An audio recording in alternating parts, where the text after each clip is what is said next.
Welcome to DC. I know some of you didn't have to travel far. Some of you traveled farther than others. Fall is the best time to visit. It's a secret. I always tell people, oh, no, come during the summer. It's great. That is great during the summer. But fall is really the perfect time to visit. Tourism is a little down, and then the weather is just absolutely perfect. So you're here at a good time. I'm going to jump right on in because I do want to leave some time for Q&A, and then I also want us to do an activity together.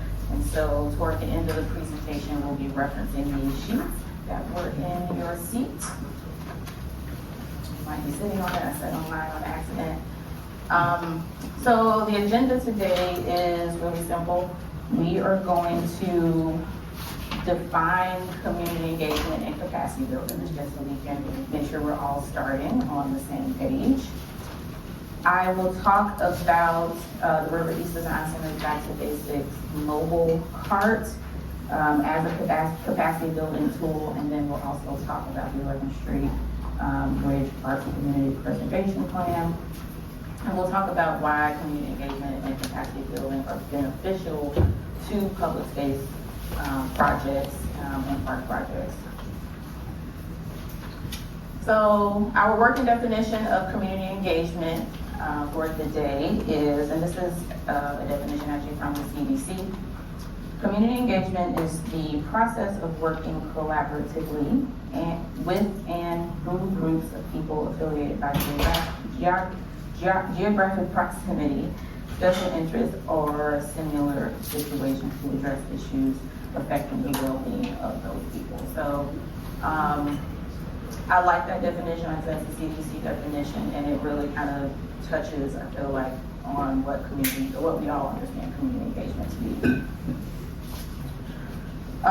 One thing about community engagement I like to point out is that it doesn't look just one way, and it's not a static thing. It's a process and it's a spectrum. I love this is derived from the International Association of Public Participation's spectrum of public participation. And I love referencing this. We're going to use this in our activity, but it highlights the fact that community engagement, like I said, isn't static. You can think of it along a spectrum, from informing somebody about something, which would be an example of that being I sent you a newsletter or I posted a flyer, all the way to the end, which is empower, which means I'm putting the decision-making process in your hands. And whenever I present this, I sometimes get pushback on the empower part of the spectrum. What do you all think the holdup is, or the hesitancy is with empowering our stakeholders? One problem is that empowerment often comes before, like an idea, or like a cookie cutter idea is kind of input, what we want, but there may not be information about like science or like training costs, and so this whole process is a time-consuming, expensive process. So it's either top-down or sort of push for like empower the people, and then there's like how to get it done. Yeah. And will it stick? Yeah, let's do it, repeating the question. Please. Oh, sorry. The question was what might be some pushback to the empowerment part of this spectrum. My issue with the word power is that it's not paternalistic. When people have power, if you're actually saying you're trying to empower somebody, you're saying that you're telling them how to be more powerful. Thank you. That's a good point. And other versions of this use different words other than empower. what we should take from this today is the activities that are a part of it, which is putting decision-making power, if you will, in the hands of our stakeholders. That's on the other hand. Just that change is hard and people don't like to give up power, especially when there's someone with benefit benefits. Yep. Oh, sorry. We don't like to give up power. We're not sure if folks have the information that they need to make the right, what we feel like is the right decision, right? Can I just also say, some people wouldn't, like, the average.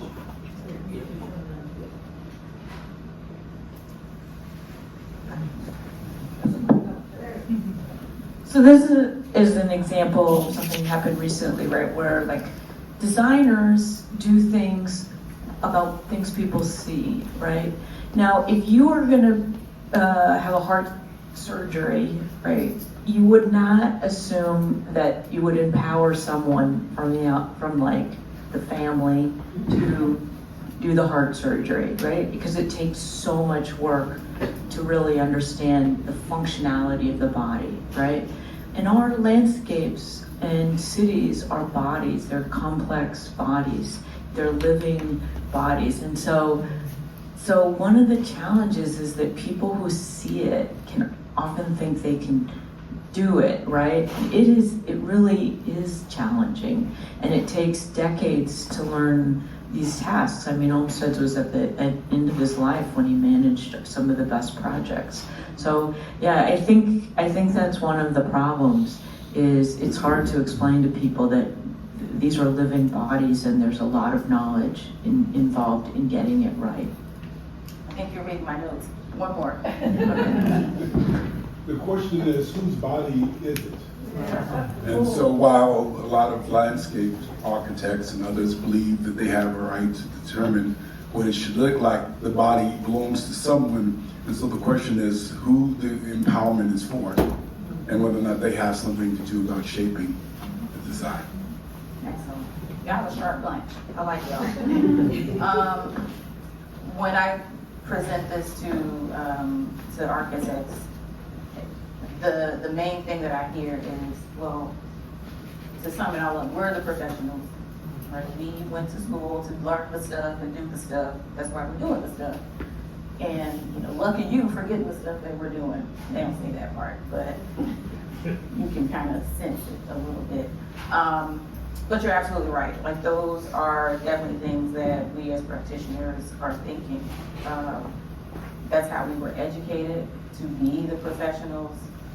We have been working for however long in the industry, and it's a concern that the knowledge and the understanding needed to shape and to influence this body only belongs to us.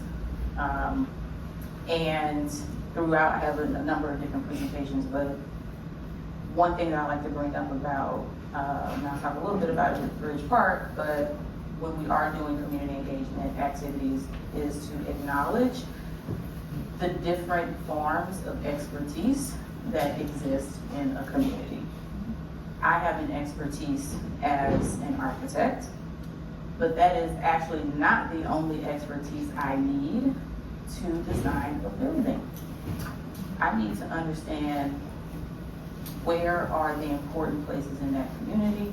I need to understand the specific group. Let's say it's a senior group. I need to understand who's in that senior group, their makeup, what are they like. Like, it's a whole lot of other things that I need to understand that is a form of expertise. That's not just we're going out to survey people, or we're going out to do our programming efforts so that we can do some space planning in the building. It's like, no, we are tapping into the local expertise. So there is knowledge there. But this kind of concern over, are our stakeholders kind of capable of making these decisions for the body, go into capacity building. That's a capacity building question. So in addition to your various community engagement activities, that may start on one end of the spectrum from informing, like you're posting like a flyer about something, and may go all the way to the other end where you are lending, you're giving, where the community has the final decision-making power, capacity building comes up. And so our working definition for capacity building is the process of developing and strengthening the skills, instincts, abilities, processes, and resources that organizations and communities need to survive, adapt, and thrive in a fast changing world. And that is a definition from the UN, United Nations, that I also like as well today. And capacity building kind of similarly to community engagement, where it's not just one thing. Same thing here. And the capacity building effort of your outreach work is meant to address those questions, those concerns that we as practitioners might have when we are going out in communities, wanting to engage them in our process. And I'll give some examples of that. So what are some benefits to public spaces? You're like a really robust community engagement process along with some capacity building efforts. What are the benefits of that? The first one is that you get spaces that actually respond to community needs. Like you're actually doing a program or implementing something or building something that is responding to the needs of the community. And if we're giving the community something that they have asked for and that they need, they're more likely to use it.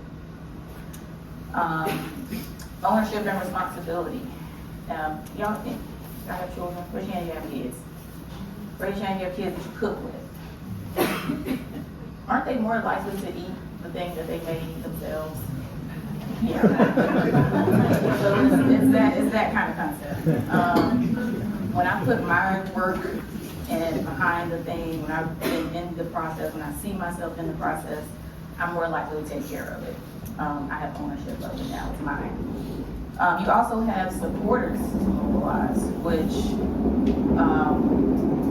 I think in these times are just even more important to have a band of folks who support your work because they've been a part of the work and they see themselves reflected in the work, who are willing to mobilize on your behalf, whether that's backing some sort of funding effort, backing like some legal thing, like however you want to mobilize your troops. Here in the nation's capital, you see people constantly getting mobilized. It's never not a mobilization happening somewhere. But that's another benefit of a robust community engagement process and some compact capacity building work. You have that group of supporters. So transitioning into our two case studies, the first one being the mobile educational card from the Release Design Center. And this is an organization that I founded in 2018 after attending a number of ANC meetings. That's the Advisory Neighborhood Commission here in DC, which is kind of our first level of government, if you will.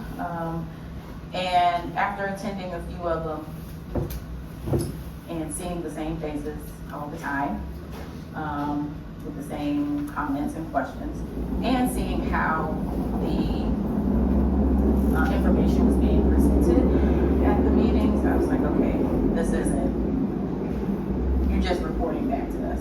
They're informing us, is what they were doing. So that's that first level on the community engagement spectrum.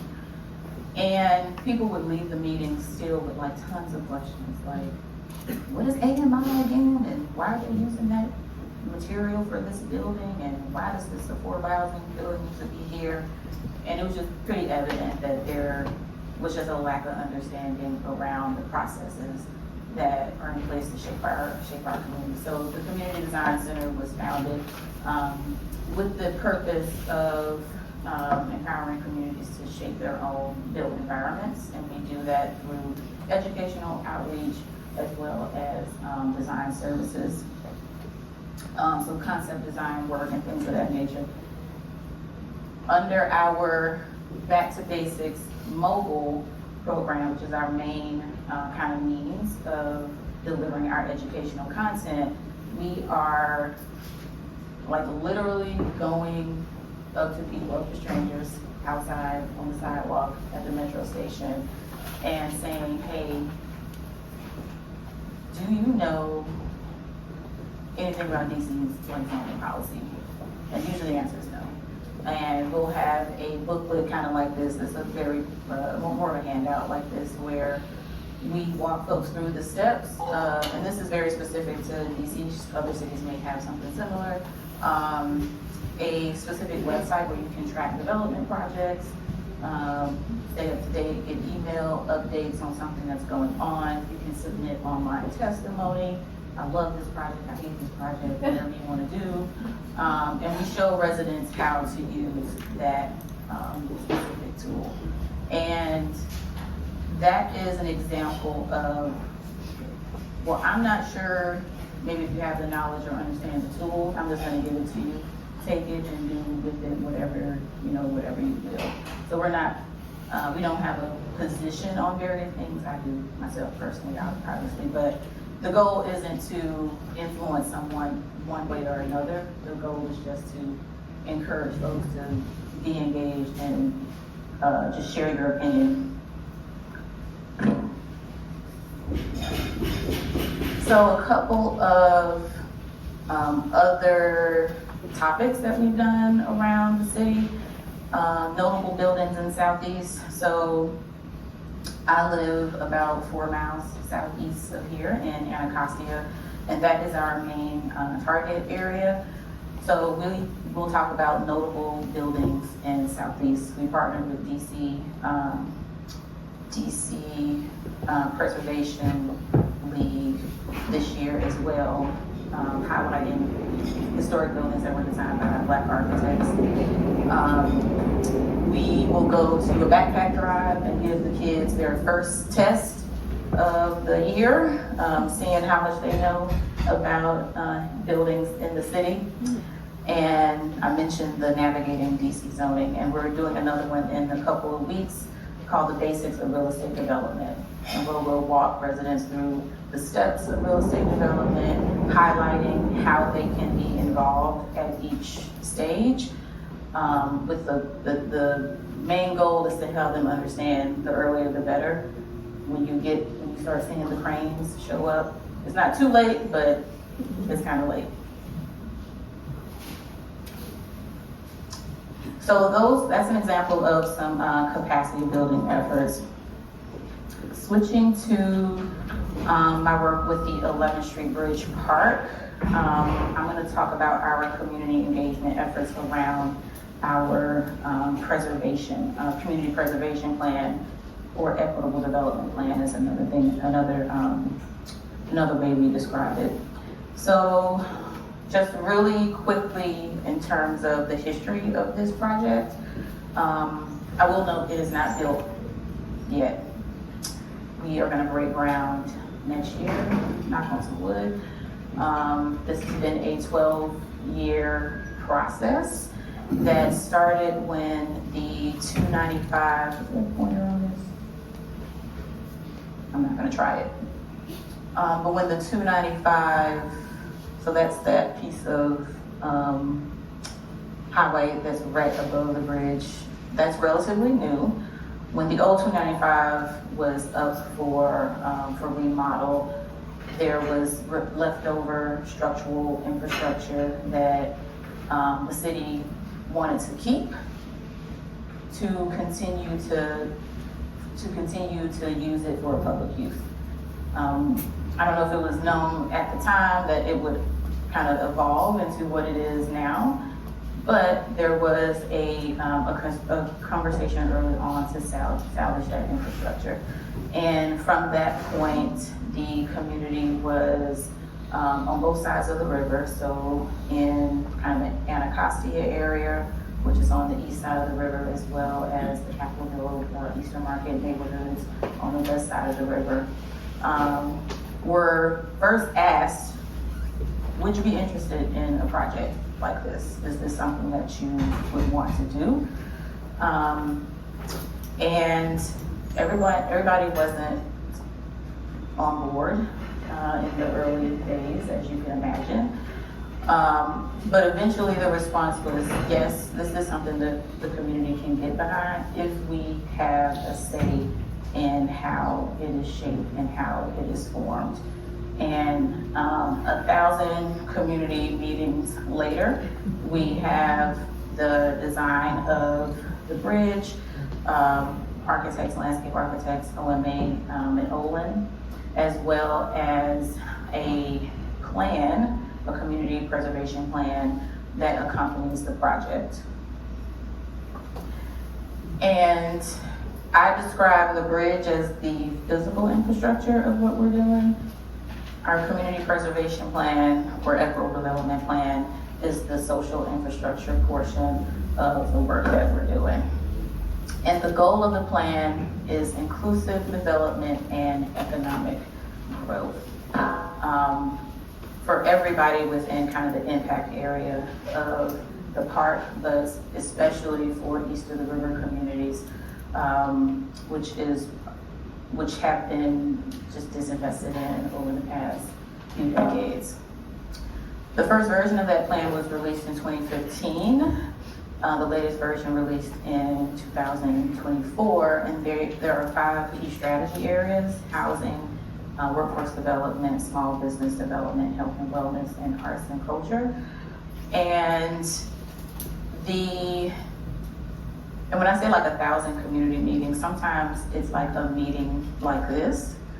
Other times it's, we know, Miss So-and-so is a staple in the community. We'll sit at her kitchen table and ask her to invite some people around. It's also going to that ANC meeting. It's going to any other meeting where somebody would, have us and talking about the project, getting feedback on the project. When it comes to the preservation plan specifically, we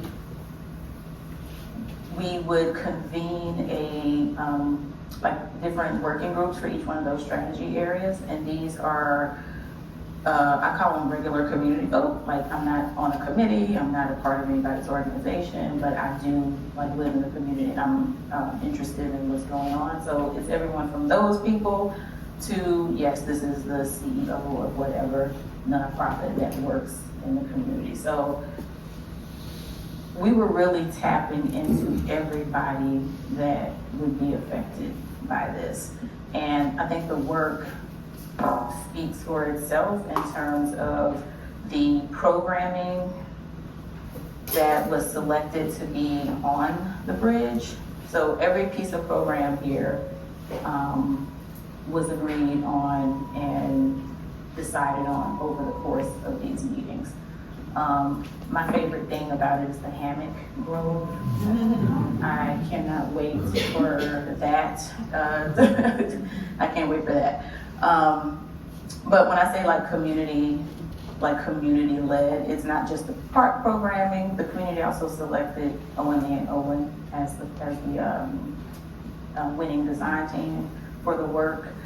And they continue to inform our programming. So there's not any program that we do that isn't filling a need that was brought to us by a community member in some shape, form, or fashion. So that's just how we work. And somebody asked me yesterday, actually, was like, well, does anybody not like this project? Like, everybody seems to love this project. And I'm like, well, we've been doing a lot of work. Like, that's the result of a robust engagement process. And of course, somebody doesn't like it because, can't make everybody happy. But most folks that I come in contact with within our community are really excited about the work and have been engaged in some shape, form, or fashion throughout the planning of the project. And I think that is key to having that kind of project support for projects like this. Okay, so now we're going to do our activity. And I'm gonna give you, okay, it's gonna be quick, just 3 minutes, so that we can have some time for Q&A. So get your sheet. You're going to pair up, okay? Pair up, preferably with someone that you don't know, but you can know them. That's totally fine. And let me give you the instructions. Oh, everybody have it? Raise your hand if you don't have a sheet. Raise your hand if you don't have a sheet. All right. Okay, so real quick. Clap your hands 1 time if you can hear me. Clap your hands 2 times if you can hear me. Clap your hands 3 times if you can hear me. Okay, great. So here are the instructions. You are going to design an engagement strategy for your park. So if you pair it up, just pick one of y'all's parks to do. And you're going to create an activity for each one of these categories, okay? So I put some examples, I put this slide back up where you can see some examples. For instance, if I was doing, let's say, 11th Street Bridge Park, and we are working on a, let's say, housing program of some sort that we're trying to get off the ground. The first thing I might do under Inform is put an announcement in our newsletter that we're doing this and we're looking for people who might be interested in helping. So it's up to you on what project you want to do. If your park is working on a specific program right now, that might be a good one. If you're maybe doing some new work within the park that you've been trying to figure out how to engage community on, or what you need to do with that as part of that new work, that might be a good thing to start with. And then once you get to this empower section, if you're thinking, I'm having a hard time with that because I feel like there needs to be some capacity building before we do that. Here is you're gonna put the areas of capacity building. Like maybe people need to be a little bit more, I'm working on a project or involved in a project now in Columbus, Mississippi, brownfield remediation site. So maybe people need to be more informed on EPA remediation guidelines before we can really bring them in. So I would put that there. And then I'd say, well, how can we help them learn more about that? Is that a class? Is that YouTube video, or like, what is that? All right, clear as mud? Okay, go for it. Clap 1 time if you can hear me. Clap 1 time if you can hear me. Clap 2 times if you can hear me. Okay, awesome. Who would like to share? I know that wasn't like a ton of time, but you get the gist. So who would like to share their progress so far? Who's the brave soul? I will call on someone. Okay, we have a brave soul back here. And could you tell us your name and where you are visiting from as well? Hi, my name is Melissa Hamill, and I am one of the Franklin Park Defenders from Boston, Massachusetts. It's really great that we're doing this exercise because we've done a lot of what you've suggested already. I think we've done outreach. We're doing weekly standouts, or we're handing out informational flyers to our neighbors to try and engage them. The hardest part for us is that the city is backing the plan that's the privatization plan. And we're trying to get a fully public stadium built inside the park because that's, first of all, that was Olmsted's intention. It was never intended for that stadium to become a private sports complex. And so we've been handing out flyers and trying to engage people. We've had meetings. We didn't do a survey because that was a little risky. We've had we have workshops. Our sticking point, I think, is empowering. I think that that is our biggest challenge, and I would love to get information from you about how to engage people more and empower them. I think that the majority of the people in our communities are busy with their daily jobs. They don't really have the time to engage with us and to think about this. A lot of people think it's a done deal. So we're trying to get the word out that it's not over yet. We're still fighting. We still have a lawsuit that's pending. We still are trying to empower people to come to like city hall council hearings and to speak up about it. But yeah, I think that's our hardest sticking point is reassuring people that it's not over and that they have a way to speak up and change it. So one thing about capacity building that I didn't mention, but you mentioned that folks are, like tired after work, everybody has their own lives, and we're asking them to show up and do like another thing. We can also think a little bit more broadly about how we, like the kind of opportunities that we're giving people to engage with us. And is that more convenient for us during our normal business hours, or are we being flexible and maybe showing up at the time and the place that the folk that we're trying to get to are showing up? That might be like the grocery store, the back to basic mobile cart. We will pull up like outside of a grocery store, outside of a metro stop, in a park, because that's where the people are. And we regularly, at least like Bridge Park staff, we're regularly doing stuff after hours because that's the time that people have to do things. They can't meet me in my office at 3 o'clock because they are also at work. So keep that in mind as well, like where can you meet people where they are. And one thing there's an organization in DC that does a lot of training around like how to testify with counseling. I love those like workshops that they do. Some of the information might be online actually. So they're called the Coalition. They're here in DC, formerly known as CNHED.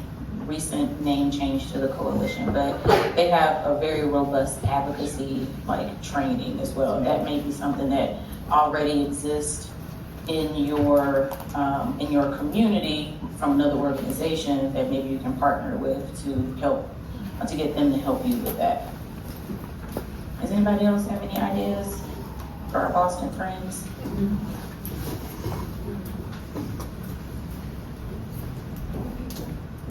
Hi, don't turn around. Don't hurt yourself. I'm Bronwyn. Hi, everyone. I don't want you. Hello. I just wanted to add on to, first of all, thank you for your presentation. It's been phenomenal. And just to add on to that, the empowerment stage, I think it's important to acknowledge that it's psychological, emotional, and spiritual work that people engage in, and there can be fatigue that sets in. And so trying to build into the model how you plan for fatigue, because many times it's 1 or 2 people who put their heads above the parapet in terms of saying, I'll put my name on as a plaintiff, or I'll go and testify, and there can be blowback for that, and risk. Yeah. And that's sometimes the point when you're taking on power and asking questions in keeping with our Olmstedian tradition of democratic practices. And so trying to think, I think I would just add into there then how you think about that reset and having space to come back together, think about how you're supporting one another in solidarity, and understanding some people may need to take a break and then re-enter, and that's okay. Thank you. Oh, I said, where am I from? Oh, hi everyone, I'm from Chicago. Thank you. Awesome. Thank you. So we're gonna close out with you. Okay. Hi everyone, I'm Morgan Monaco. I'm president of the Prospect Park Alliance. We take care of the 585 acres of Brooklyn's backyard. I would also recommend allyship partnering with other open space or civic organizations. We are fortunate in New York, we have a membership organization of about 45 different open space organizations called the Parks and Open Spaces Partners Network, POSP. And that's been incredible for building a coalition and a unified front we're about to go into an important mayoral election in 2 weeks, and it's been helpful to be able to build a base and a platform that we can all get behind. And then of course then get support. As you were just saying in the last comment, when people get fatigued, there can be then pinch hitting from other groups to help be on the front lines. Okay. 1, 2, 3, the last ones for real this time.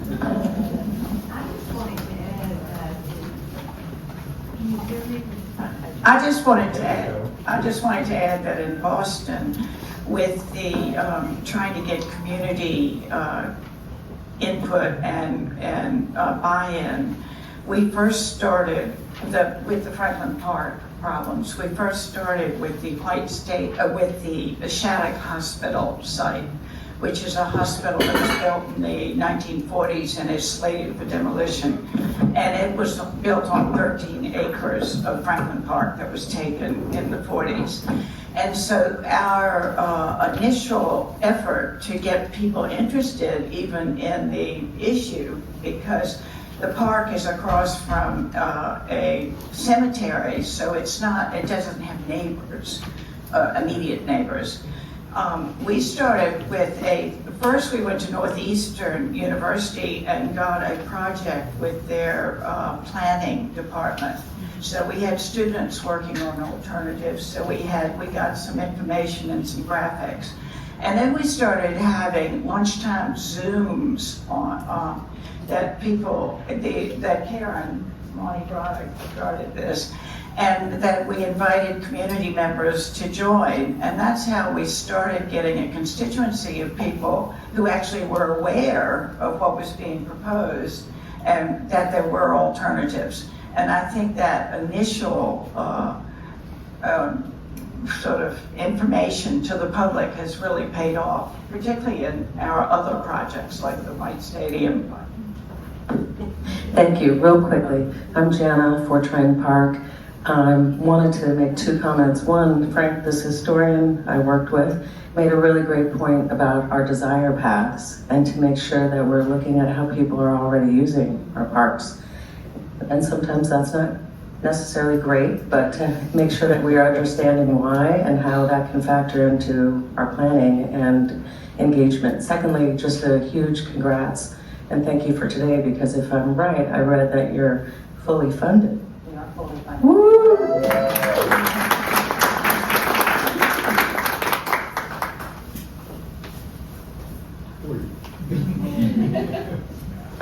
My name is Louis Elisa. I'm from Boston. I'm originally from Brooklyn. I used to ride my bike down Nostrand Avenue to Prospect Park. And nonetheless, perspective. First, I want to thank you for the presentation. One, because you come with 2 sets of skills. One, a professional skill in architecture and planning, and 2, a community-based skill. And it's unique to have people in this business that understand things from 2 perspectives or 3 perspectives, or the critical perspective that everything we see is not coming from us because we have some training. The reality is that the people who live those experiences every day have a totally different perspective than those who come into a process and think, well, we know what to do because we've had certain training. I came to Boston in 1972 to School of Design. I stayed a part of it, but as an activist from Brooklyn, model cities, long back you will remember, the concept of planning and architecture things tie together. You have a unique situation in DC because the population here, to a large extent, had some control on the planning process of the city and aspects of it. In Boston, I know the difference, not being bifurcated with this federal government, but in Boston, the role of the minority community is just that. And forever in Boston, the Black community has been on an outward migration since the 1700s. The Southwesterly outward migration, we were downtown, what is now Beacon Hill, and that was where we started. We've been pushed all the way up to the Southwest corridor. The reality is is that the skills that we have to see them in the perspective of those we propose to serve. And that's the difference. You can see and speak and organize and collaborate. Everything you put down is exactly what we should do as professionals when we say we're going to work with people. Because the information and training and collaboration, and without it, then we have a situation, the woman says, very friendly person says, the neighbor to Franklin Park is the cemetery. Cemetery is on one side, 1/3, 1/8 of it. The rest of that park is all communities, and 80% of those communities are black and brown people, and that's why they propose these incredible ideas. And I've worked with that park. I've been a part of the Franklin Park Coalition, which I helped start 48 years ago. And so every time they come up with a crazy idea, I ask the city and the state, and the people I work with the governor's office or the mayor's office, to please see in the perspective of the people who live here. Why these things don't work is because I have people planning, when Frederick Law, when they designed that park, it was a totally different neighborhood. When those people moved out, the folks who control the politics and the process of the park, they stopped funding it. They didn't let it die. They pumped just enough blood in there so it was crippled. And so we spent 50 years trying to get them to see the park. Now that the regentrification comes back, they're rushing blood in, and it's overwhelming everyone who stayed there. And so lack of information, coordination, and training, and what you're doing here is what we're trying to deal with there, because the folks who want to come back aren't there right now, and the folks who are there don't know where to go. But this is such a critical presentation you made. If people learn from it, we'll have a better planning and collaborative process moving forward for landscape and development in cities. Thank you. Awesome, thank you for sharing. And with that, we're gonna close.